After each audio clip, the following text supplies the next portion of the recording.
Hi viewers, welcome to our channel. ప్రస్తుతం మనతో పాటు సీనియర్ జర్నలిస్ట్ దామ బాలాజీ సార్ వారితో మాట్లాడదాం. నమస్కారం. నమస్తే సార్, గాంజా ఫ్రీ ఆంధ్రప్రదేశ్గా మారుస్తాను అని చెప్పేసి ఏపీ హోంమంత్రి అనితా వంగలపూడి గారు ప్రెస్ మీట్ పెట్టి అనౌన్స్ చేయడం చూస్తున్నాం సార్. గాంజా ఎక్కడ కనిపించినా కూడా మీరు మాకు ఫోన్ చేసి ఇన్ఫార్మ్ చేయండి అని చెప్పేసి కూడా వాళ్ళు ఆఫర్ చేస్తున్నారు. మరి గాంజా ఫ్రీ ఆంధ్రప్రదేశ్ ఇది వర్కౌట్ అవుతుంది, ఇది పాసిబుల్ ఏనా? మరి ఇంతకుముందు గవర్నమెంట్ కూడా ఇటువంటి చేద్దామని అనుకుంది, మరి వాళ్ళు ఎందుకు చేయలేకపోయారు? మరి ఇప్పుడు వీళ్ళకి పాసిబుల్ అవుతుందంటారు? వంగలపూడి అనితను అప్రిషియేట్ చేయాలి, ఎందుకంటే ఆమె రాగానే ప్రోయాక్టివ్గా రియాక్ట్ అయింది.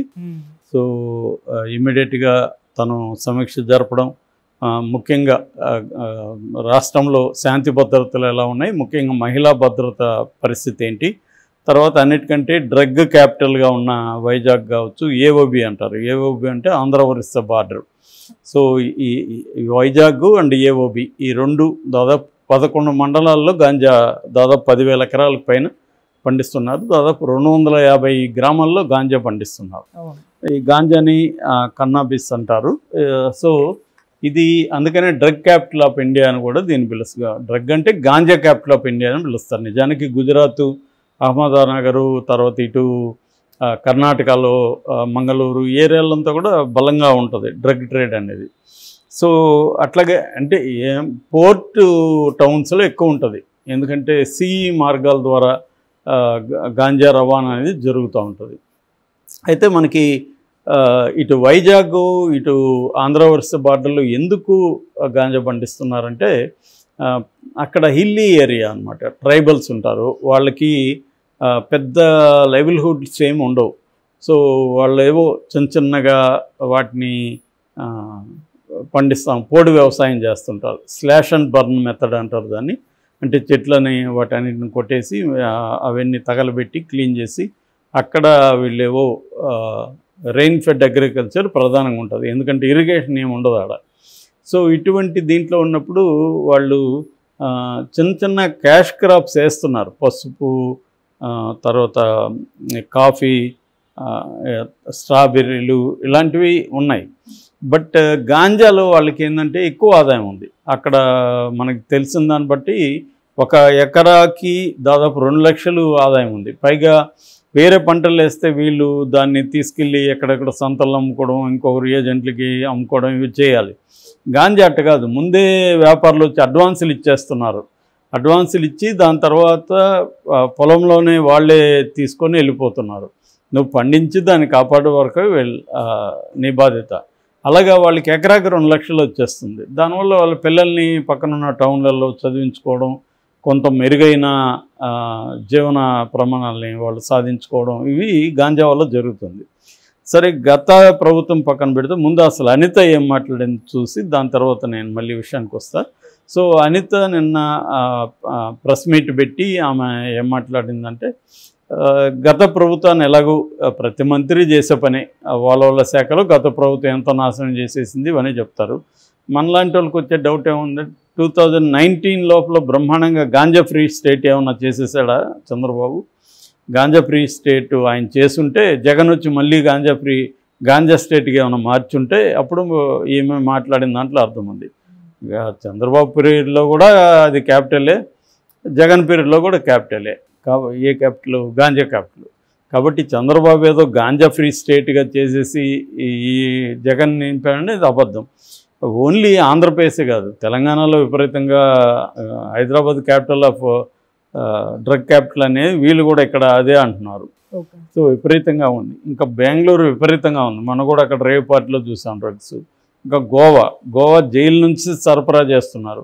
అట్లాగే బెంగళూరులో కూడా నేను చెప్పాను, పరప్పన అగ్రహారం జైల్లో 70% ఖైదీలు రకరకాల 4-5 రకాల మత్తు మందులు తీసుకుంటున్నారు.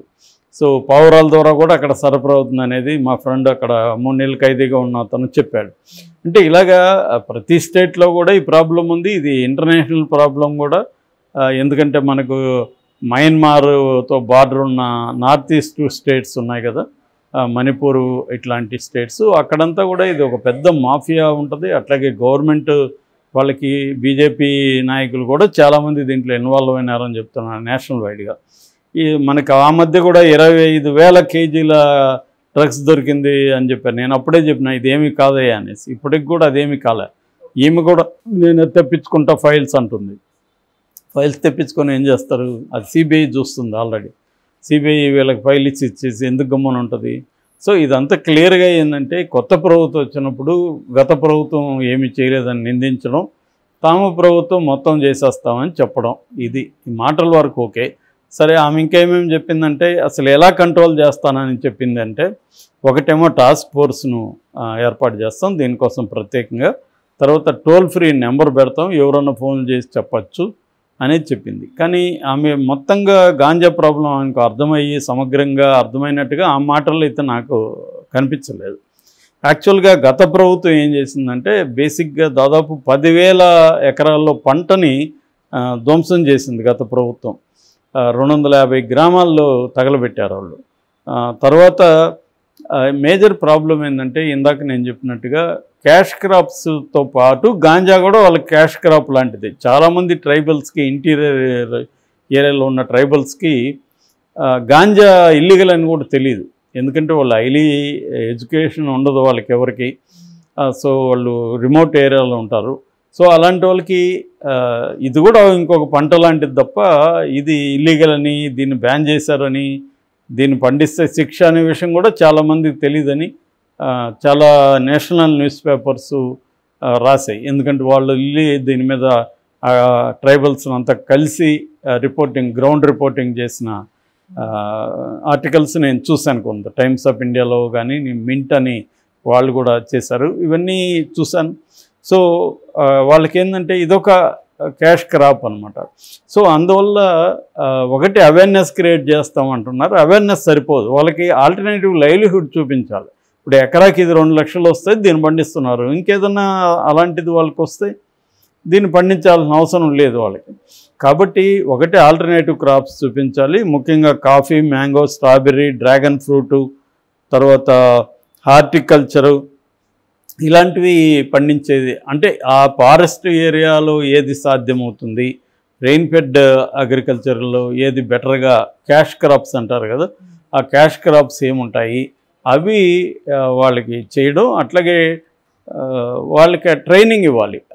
ఈ పంటలను ఎలా పండించాలి, దానికి మార్కెటింగ్ పరిస్థితి ఏంటి, ఇవన్నీ చేయాలి.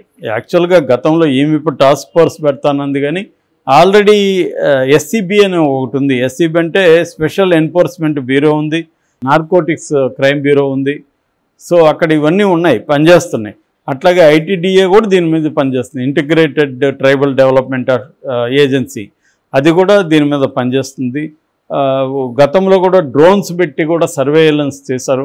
అట్లాగే ఒరిస్సా గవర్నమెంట్తో కూడా కోఆర్డినేట్ చేసి, ఎందుకంటే ఒరిస్సా బార్డర్లో ఇవి జరుగుతాయి. ఏఓబి అంటారు, అంటే విశాఖ జిల్లా ఆంధ్ర ఒరిస్సా బార్డర్. మొత్తంగా 11 మండలాల్లో గాంజా పండిస్తున్నారు. ఇందాక నేను చెప్పినట్టుగా 250 గ్రామాలు 10,000 ఎకరాల్లో గాంజా పండుతుంది. సో దీన్ని ఆల్రెడీ ఒకసారి పంట ధ్వంసం చేశారు. పంట చేసినంత మాత్రం మళ్ళీ వేస్తారు కదా, కానీ ఆ వేయకుండా ఉండడం కోసం ఒక ఆంధ్రప్రదేశ్ జగన్ ప్రభుత్వం 1000 మంది యూత్కి ట్రైనింగ్ ఇచ్చారు. వాళ్ళకి వివిధ క్యాష్ క్రాప్స్ ఇంట్రడ్యూస్ చేశారు. తర్వాత స్కిల్ డెవలప్మెంట్ ట్రైనింగ్. యాక్చువల్గా బీజేపీ ప్రభుత్వం స్కిల్ డెవలప్మెంట్ మినిస్ట్రీని బాగా డెవలప్ చేసింది. ముఖ్యంగా మన దేశంలో 500 రకాల ట్రైబ్స్ ఉన్నాయి. అందులో 50 ట్రైబ్స్ ప్రిమిటివ్ ట్రైబ్స్ అంటారు వాటిని. అంటే ప్రిమిటివ్ అంటే మోస్ట్ బ్యాక్వర్డ్ ట్రైబ్స్. ఈ 50 రకాల ట్రైబ్స్లో ఉన్న వాళ్ళకి స్పెషల్ ఫోకస్ పెట్టి స్పెషల్ డ్రైవ్లో స్కిల్ డెవలప్మెంట్ ఇస్తుంది. ఇప్పుడు చాలామంది నేను ఆ మధ్యప్రదేశ్కి మా ఎన్జిఓ తరఫున వెళ్ళినప్పుడు అక్కడ మొత్తం కంప్లీట్గా ట్రైబల్ డిస్ట్రిక్ట్స్ ఉన్నాయి. అక్కడ ఇండోర్ నుంచి ఒక 150 కిలోమీటర్ల దూరంలో. అక్కడంతా కూడా 8th 7th ఇలా చదువుకున్న ట్రైబల్స్కి డ్రైవర్స్ ట్రైనింగ్ ఇస్తున్నారు. ఎందుకంటే మన దేశంలో డ్రైవర్స్ చాలా అవసరం ఉంది. దాదాపు 17 లక్షల మంది డ్రైవర్స్ అవసరం. అట్లాగే బిగ్ ట్రక్స్ ఉంటాయి కదా పెద్దవి, ఆ ట్రక్ డ్రైవర్స్ ఎక్కువగా పేరు నుంచి మనకు వస్తున్నారు. దాదాపు 6 లక్షల మంది రిక్వైర్మెంట్ ఉన్నారు. సో అలాంటి రకరకాల వాటికి, అట్లాగే మనకి security personal, guards, home guards, ఇవన్నీ కూడా ట్రైబల్స్ చేయగలరు. సో ఇలాంటివంతా కూడా ఇవ్వాల్సిన అవసరం ఉంది. సో ఆల్టర్నేటివ్ ఇది చేయాలి. తర్వాత వాళ్ళని అక్కడ పంటలకి వాళ్ళకి లైవ్లీహుడ్ చూపించాలి. స్కిల్ డెవలప్మెంట్లో ఆ యూత్కి వేరే జాబ్స్ చూపించాలి. ఇవన్నీ చేయకుండా ఈ మీద ఏదో మనల్ని నమ్మమన్నట్టుగా 3 నెలల్లో గాంజా అనే పదం ఉండదు అంటుంది, కానీ అవన్నీ జరిగే పని కాదు. సో ఇవన్నీ చేస్తేనే అది లాంగ్ టర్మ్ గోల్ తప్ప లోకేష్ చెప్పిందే ఏమి చెప్పింది. లోకేష్ 100 days అంటే 3 నెలలు అనేది. అవన్నీ కూడా రాజకీయ నాయకులు చెప్పే వ్యవహారాలు తప్ప ప్రాక్టికల్గా సాధ్యమయ్యే పని అయితే కాదు. బట్ వాళ్ళు ఖచ్చితంగా వాళ్ళు సిన్సియర్గా చేస్తే ప్రయత్నాన్ని ఖచ్చితంగా అభినందించాలి. జగన్ ప్రభుత్వాన్ని విమర్శించడం మంచిదే. ఇప్పుడు వీళ్ళు ఏం చేస్తారని చూపించాలి. మనం 3 నెలల తర్వాత మళ్ళీ చెప్పుకుంటే మనకి గాంజా ఎక్కడ దొరకలేదంటే నిజంగా ఆనందించాల్సిన విషయమే.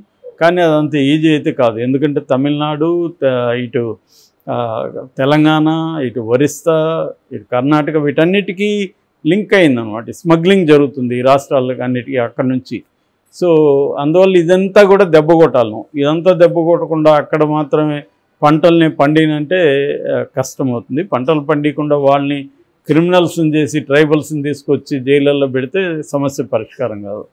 వాళ్ళకి ఆల్టర్నేటివ్ చూపించడం, అవేర్నెస్ క్రియేట్ చేయడం, వాళ్ళ యూత్కి స్కిల్ డెవలప్మెంట్ ట్రైనింగ్స్ పెట్టి వాళ్ళని జాబ్స్లోకి తీసుకురావడం, అట్లాగే పిల్లల్ని కూడా బాగా వాళ్ళకి చదివింపజేయడం, వాళ్ళకి వెల్ఫేర్ హాస్టల్స్, స్కూల్స్ని స్ట్రెంగ్తన్ చేయడం, ఇవన్నీ చేయాలి. నిజానికి జగన్ ప్రభుత్వం కొంత ట్రై చేసింది ఎడ్యుకేషన్కి సంబంధించి. అది ఇప్పుడు వీళ్ళు ఏ స్థాయిలో చేస్తారని చూడాలి.